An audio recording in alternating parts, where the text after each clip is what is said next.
Okay, we are back home and ready to fillet this triggerfish. Let's just get to it. We're gonna start making a cut right here. It's going all the way down. The skin is super tough, so you really want to have a sharp knife. I'm gonna turn it around. Cut all the way up. There. And honestly, just gotta follow this little soft part along their back. Usually once you find this soft part, it's pretty easy after that. See, my knife is just going through it pretty smoothly. Cut all the way right out to the tail. And then we're just gonna start filleting it like any other fish. Skin comes off pretty easy too, which is good.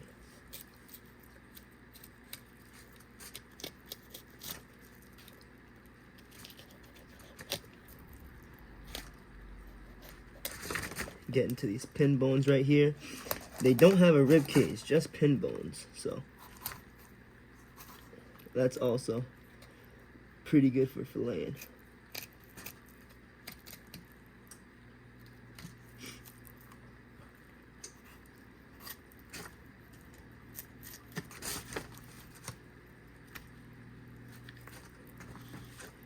Their stomach and whatnot. They were like on ice, so this triggerfish is a little frozen. Actually, it's a lot frozen. It's a lot more solid than I thought it was going to be. But there we go.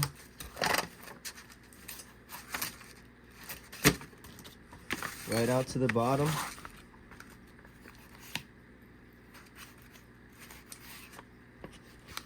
Just like that. And we have our first triggerfish fillet.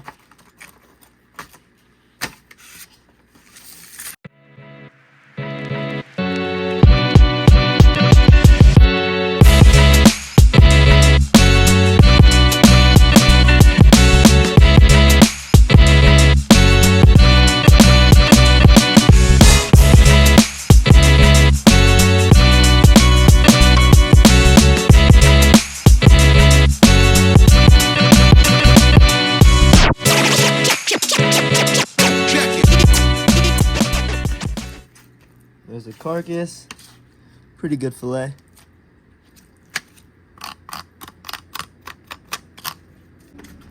And literally to skin it, just like any other fish. Come right underneath that skin, and since this skin is super tough, you don't have to worry about cutting through it. Ooh, looks like I needed a longer knife. It's a big old fish.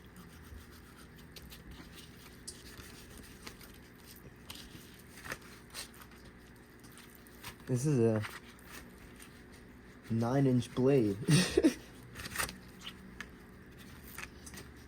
Alright, and there we go. And we're going to take out the pin bones as well, which are, they go up to right there. So, just go in with your knife. Let your knife feel where the bones are at. Just guide your knife along it, just like that. Because we want to waste as little meat as possible. Alright, and there we go. Let's give it a good rinse. And there you have it, our first boneless trigger fillet.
Alright, so while we have the fish drying for a little bit, but we're gonna make a tomato basil sauce with the stuff from the garden. So I got all these tomatoes and some old peppers and whatnot over here. So we're just gonna give everything a decent little chop, because at the end is gonna be going into the blender. So just gonna chop everything up a little bit. Got this chili pepper from the garden as well. Last time I didn't add the seeds, but I'm just gonna add everything in there. Cause why not?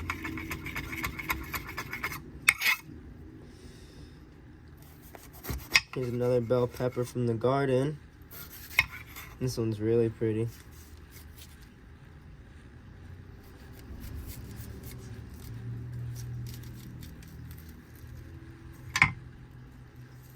Take out the seeds.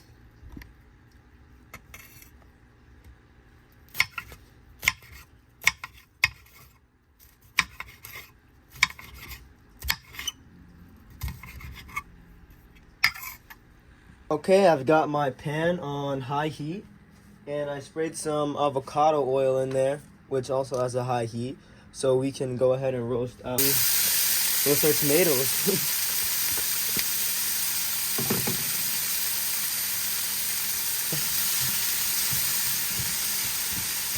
Figured I'd come pick the basil while we're waiting.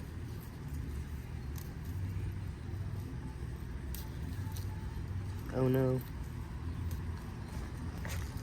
So most of my garden is in pots. So, like, here are the tomato plants. Speaking of, see they're in 5-gallon buckets. Look at this. Boop. Beautiful.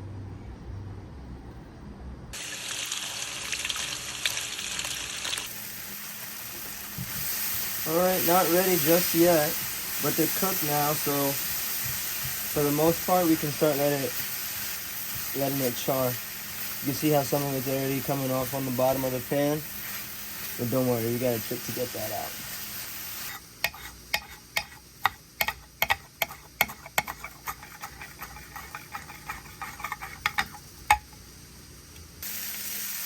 I'm gonna throw some garlic in there, get that roasted too.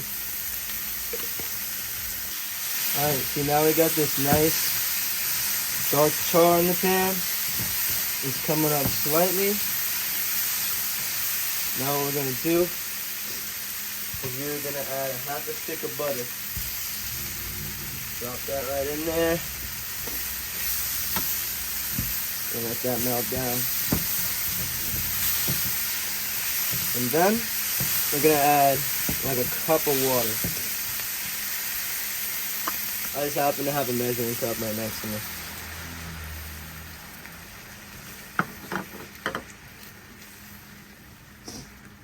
So now we're gonna let this simmer until, you see how now it's starting to come up, until the bottom of our pan looks decently clear and most of this water is gone.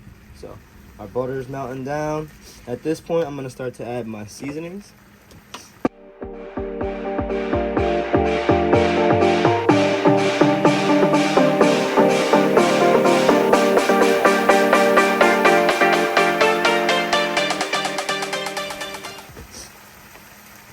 Give that a good mix. Then I'm just gonna add some honey from the bees at home.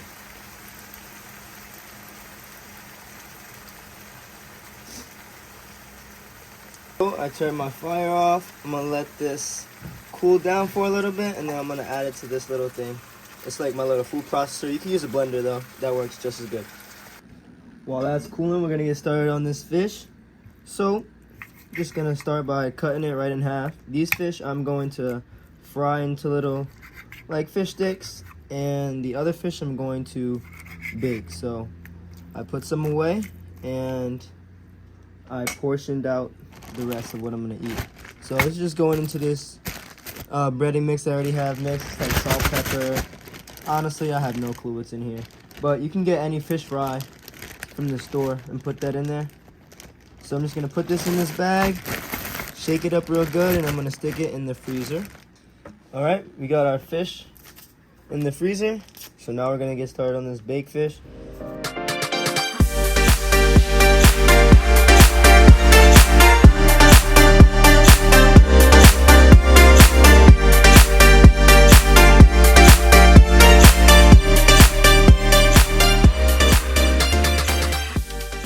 Okay, there we go. Now we're gonna let that sit for probably like an hour. I put my basil in the food processor. I'm gonna add a couple of these fresh cherry tomatoes as well.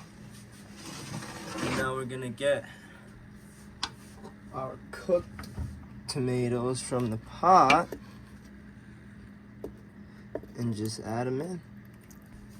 Give this a little wipe down because this is where our blade goes. I mean, our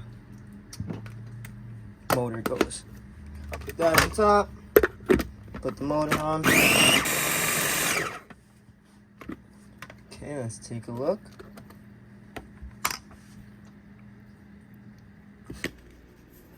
Just gonna add some Italian seasonings to it. Give it another good mix.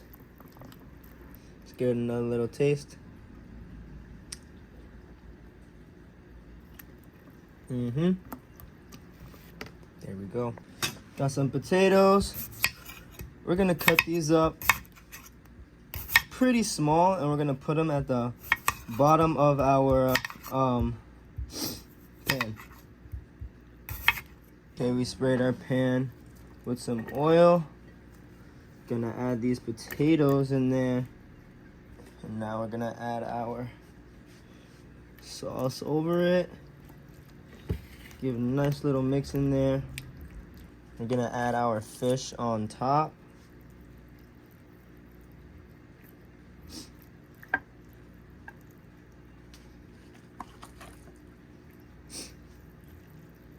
All right, got a new pan. Just gonna add some more of this sauce on the top of them. Wrap it up in foil, and we're gonna put it in the oven at 370 for 20 minutes. And then we're gonna take the top off, the foil off. All right, taking it out the oven. Let's see how it looks. Ooh, yeah. That looks real good. Nice and cooked. All right, we're gonna take that off and we're gonna leave it in there for another 10 minutes. And then we'll be done. Whew. Okay. And there we go. That is our baked triggerfish. Now it's time to get this one frying.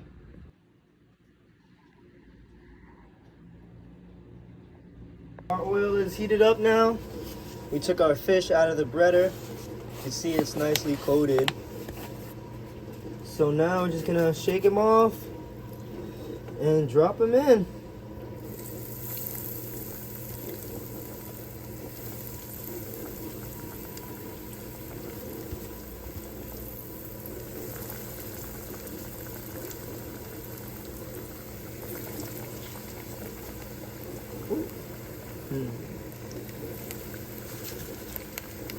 Perfect.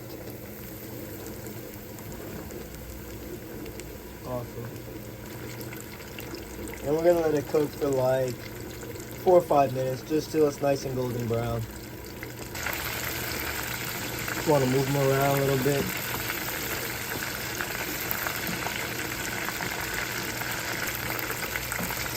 Okay, it's time to take the fish out. Got my little plate here ready. Yeah, it's gonna be good.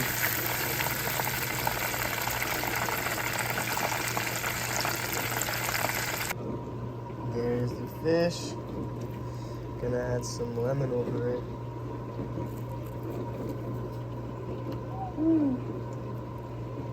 Looks great. Tastes even better. Okay, and here's the final product. I ended up eating most of the fried fish while I was just chilling around. But here's the triggerfish that we baked from over there. And then here's the fried triggerfish. I made some mac and cheese. And here's another plate. But, yeah, looks good. Alrighty, so here's my plate. Time for the moment you guys been waiting for. Get a nice piece of fish on the fork.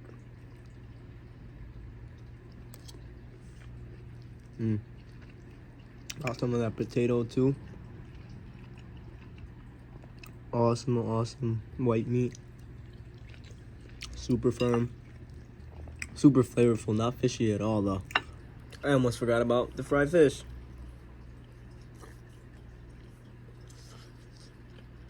Looks like a chicken breast. This is mad good though. Tastes 10 out of 10 for me. This is a 10 out of 10.